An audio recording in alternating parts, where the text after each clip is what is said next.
Singkatnya, paginya mereka bertiga pun terlihat sedang sarapan pagi bersama. Pun masuk ke suatu tempat untuk menemui teman lamanya bernama Min Su.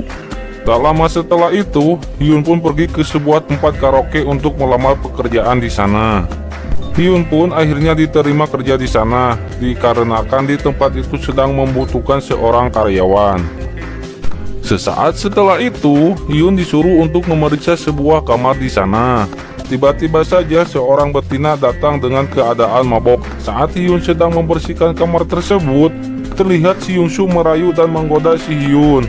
Di malam harinya terlihat Hyun yang berada di tempat kerjanya.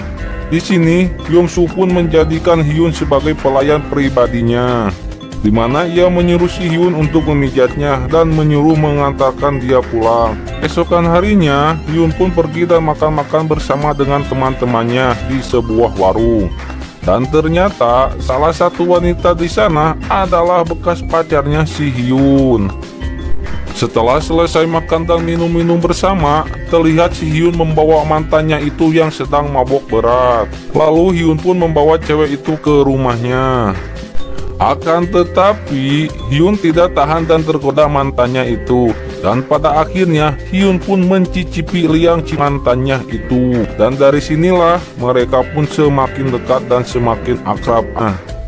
Tak lama, kemudian si Hyun pun mengantarkan Min Suk yang sudah mabok parah ke rumahnya dan membawa Min Suk ke kamarnya. Saat setelah itu, Hyun mengajak si Yongsu untuk pergi jalan-jalan ke sebuah taman. Dan pada akhirnya, mereka pun berpacaran dan menikmati semua layaknya pasangan kekasih. Malam harinya, mereka lalu kemudian pulang ke rumah. Hyun yang menyadari si Min Suk tidak ada, ia lalu selonong boy masuk ke kamar si Yongsu. Akhirnya mereka pun tak tumpak tindih.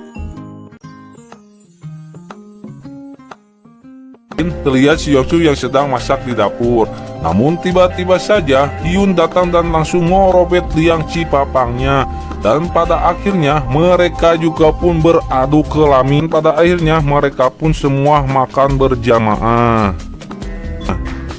Sesaat setelah itu, si Min Suk lalu mengajak si ceweknya masuk ke dalam kamar.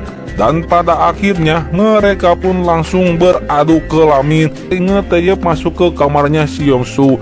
Dan pada akhirnya mereka pun busrat basret. Beberapa bulan kemudian setelah kejadian itu, terlihat Yongsu yang sedang sendirian di rumahnya.